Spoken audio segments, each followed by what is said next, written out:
Hi, Matt, Paulogia.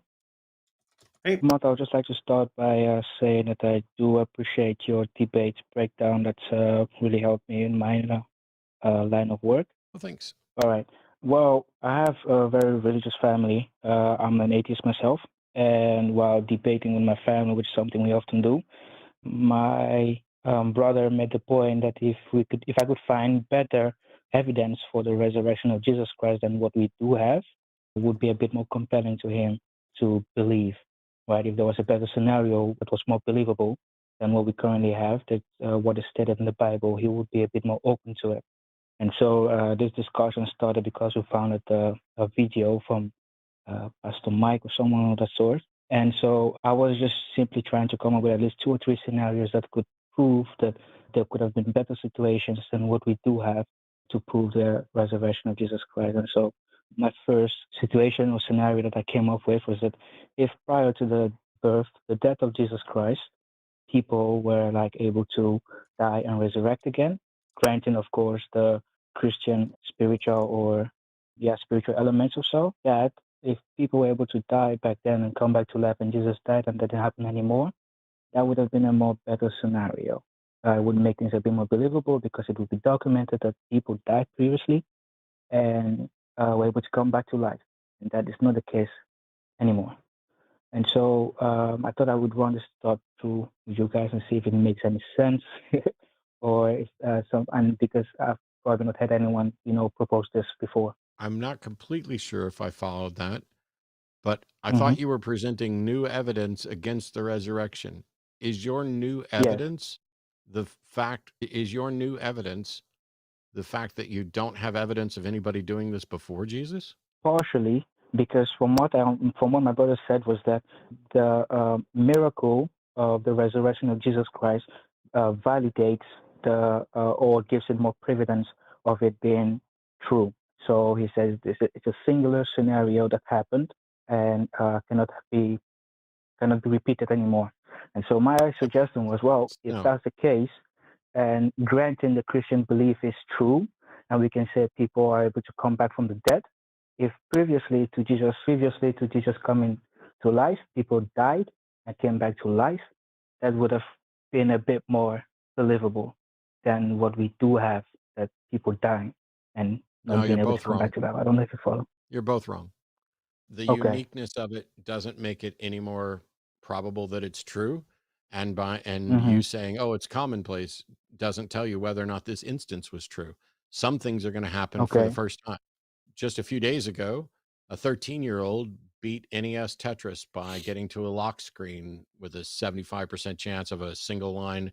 Did it for the first time in the Yeah. 40 years that the game's been around. So there's a first. The uniqueness of that is irrelevant to whether or not it happened. And Okay. it's just like if it happens 20 more times after that or in the next couple weeks or months or whatever else, that doesn't change whether or not any of those instances happen. When we say, All right. when somebody says, hey, I've got new evidence against the resurrection, well, first of all, I would expect there to be new evidence, not just it never No, I happened don't think there's a new before that. evidence. No. But it's like, you don't need to be presenting evidence against the resurrection. You need to be pointing out that they are incapable so far of presenting evidence for the resurrection that would warrant anybody believing it. Right. Yeah, that makes sense. Well, like I said, it popped up to my mind, and I thought, well, if I can provide him evidence with reasons why the resurrection is not possible, or I can provide him with better scenarios of the resurrection of Jesus Christ being possible than what we currently have, it might be a bit more compelling. I think that was the case I was trying to make. But you're absolutely right that regardless of if it's a single scenario or if it happened many times, it's still the same, I guess. One more time? Well, what I was trying to say was, I think you're absolutely right that even though the scenario happened previously, or if it continues to happen, doesn't change the fact that it's not provable, right? I'm not sure I understand what you're asking. Okay. I think he's just trying to affirm for you, Matt, that frequentism isn't a valid test of whether something happened in an individual case. Exactly. Is that Timmy? What Yeah, you're okay. trying to say, Timmy? What fact were you what piece of evidence are you trying to explain here? Were you trying to grant that they actually veridically saw a risen Jesus and trying to explain that away? I'm Yes, cute. I'm yes, confused. Okay, so you wanted to yes, grant that they actually Jesus did die and talk to them. yes. Okay, So that's a weird thing for me. That's a weird thing to grant, I guess. yeah, Isn't the simpler answer, since all we have is testimony, isn't the simpler answer that testimony is often mistaken and often people correct. lying?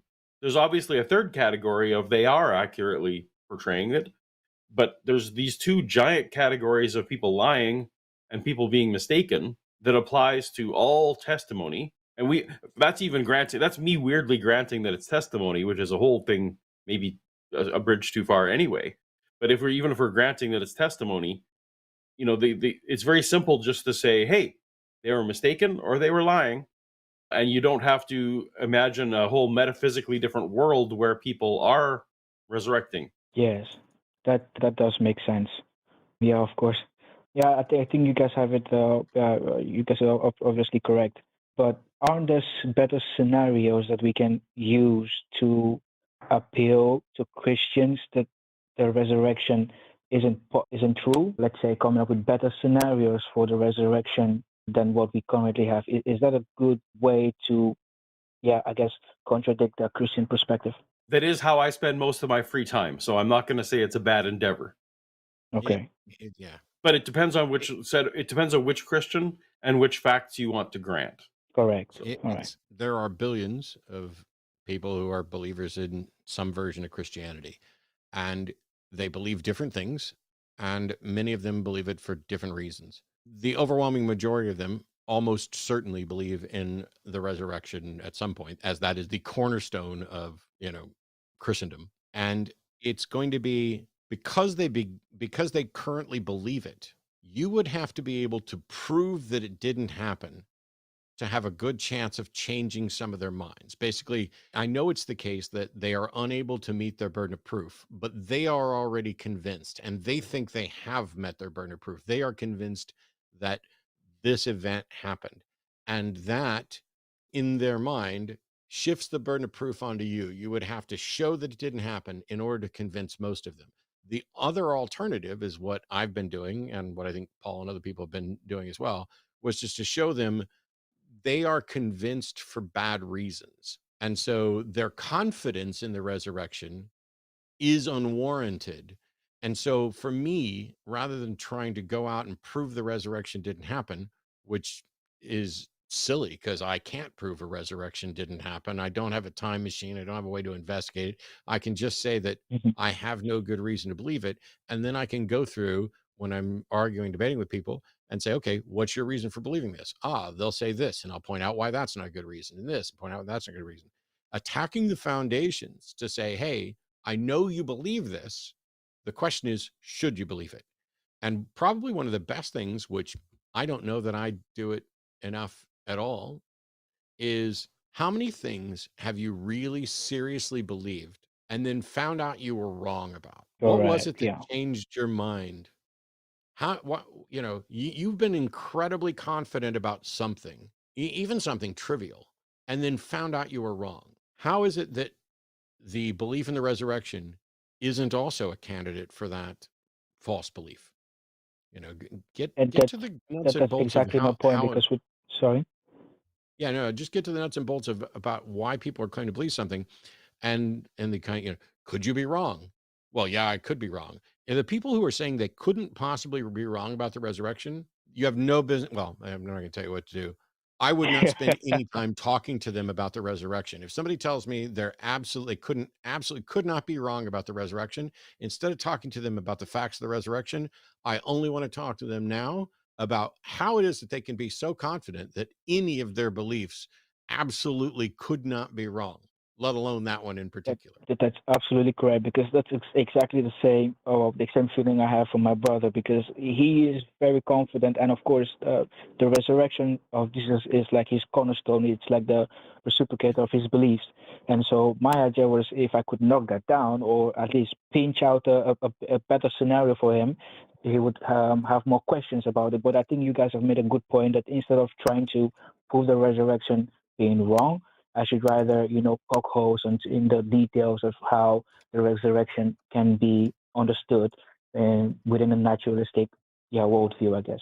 And that's what made it. That's what did it for me. Ultimately, the resurrection. Like that's why I'm not a Christian anymore. Is because I tried to once I stopped believing a lot of the core things, and I tried to build it back up from scratch. And if I didn't assume the Bible was true, that was when the case became evidently incredibly weak. And so, yeah, so if you can press them to try instead without granting without assuming that the Gospels are correct, show me how this works, and that's going to be a better demonstration, as Matt said. Just it's the epistemology of the whole thing versus quibbling over did Jesus have a twin that that took his place on the cross for a while or something. Like Yeah. or aliens did it. Like there's all if you want to grant that they saw somebody that okay. You can invent things, but that's not going to convince anyone. That's just talking about what if for a bunch. Yeah. So yeah, work on them proving that it happened as opposed to the vice versa. Yeah, Okay. Okay. I'm generally always going to discourage adopting a burden of proof that you either can't meet or that you don't need to meet. So while it may be the case that Jesus never existed, I'm not a mythicist because I don't see how the burden of proof for that positive claim that Jesus was fictional can be met given our current ability to investigate the claim. So I'm not a mythicist. I have Can friends who I are can I ask a quick mythicists. sorry? Can I ask a quick Go ahead. question about that? Because you specifically said that you don't want to take in the burden of proof, right? So what our conversation also was about if Jesus Christ actually did exist, right? And you would, I think, from an atheistic perspective, you would like to grant that Jesus did exist, and maybe try to point out the minute details of how that might not also be true. So, are you saying that this is a better approach is not to grant the historicity of Jesus Christ, or are you saying we should grant that Jesus did exist?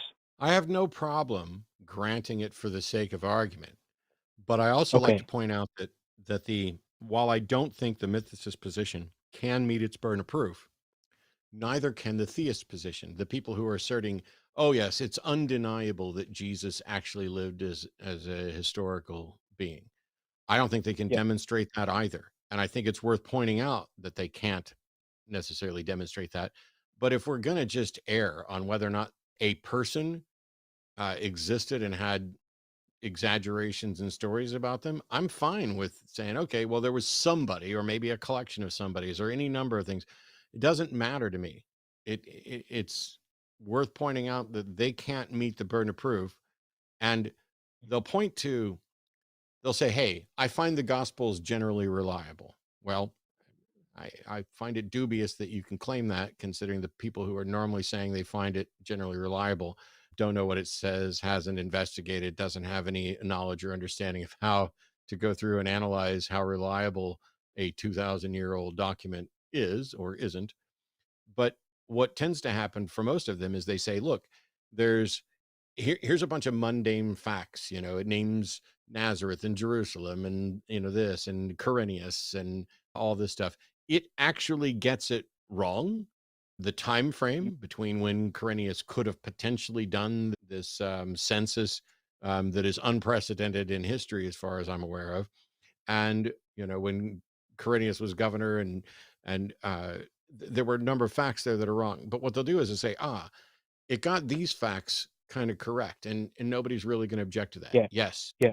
nobody's really Yes. going to object to the mundane facts. Nobody's going to say, well, Yes. Jerusalem doesn't exist, although there are people who will say that Nazareth may not have existed at the time that they're talking about, but that's a secondary thing. In any case, when they list all of those things, you can say, if I tell you 10 things and you believe 8 of them, does that mean you should believe the other 2? Because it's entirely Yeah. possible for me to make a list of 10 things, 8 of which are virtually undeniably true, and 2 of which are obviously false. And if you decided to believe those two things based on your confidence in my truth telling and accuracy for the other 8, you would be making a mistake. Correct. Correct. That makes sense. Thank you guys so much for your for your explanation. I was hoping to get one other question in. I don't know if you guys mind. Well, you can try it real quick and then we'll move on to some others. All right, this shouldn't take any more time. So I have noticed my brother works within a Christian community, and from what I data that he had pulled up, and some data that I could also see from Genetified Modified Skeptic. On the YouTube channel, someone that's also working that works with you guys. There was like polling data that shows that Christianity is on a decline, but Christians that remain Christian are very well, not radical, but there's another terminology for this. Probably fundamental, I think, is if I remember Drew's video correctly. Yes. So basically, what he said was that the Christians that still believe in Christianity are becoming a bit more radicalized, a bit more. Wow, there's a term for this. I can't remember. Well, they are very steadfast in their beliefs, right? And I wanted to ask if that is the reason why we're seeing a little bit more pushback from the Christian community on recent stuff like birth control or abortions and gay or transgender stuff. Does that make any sense? Okay. I thought I was following you, and then right at the end, I heard transgender stuff. So, is there a way you can one sentence just ask the question? Okay. The question is, in recent years, I have noticed, and also the data shows that Christians have become more steadfast in their beliefs. And so I wanted to know if that is also why Christians are becoming more reactionary. The fact that there's a deduction in Christians, does that also correlate to the fact of as to why they've been a bit more open or a bit more pushbacky in a lot of instances? I genuinely don't know because so we'd like to look at the people who are reacting strongly to things and say, this is, Christianity is dying. And so this is the last flailing around of the dragon that's already been slain. And so it's going to do some damage on its way out.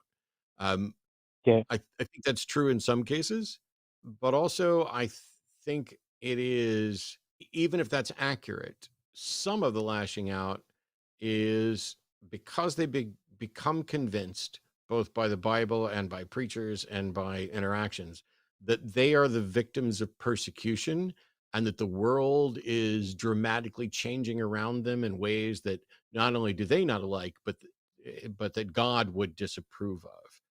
And so Yeah. it's much easier to just say, well, let me oppose this and this and this.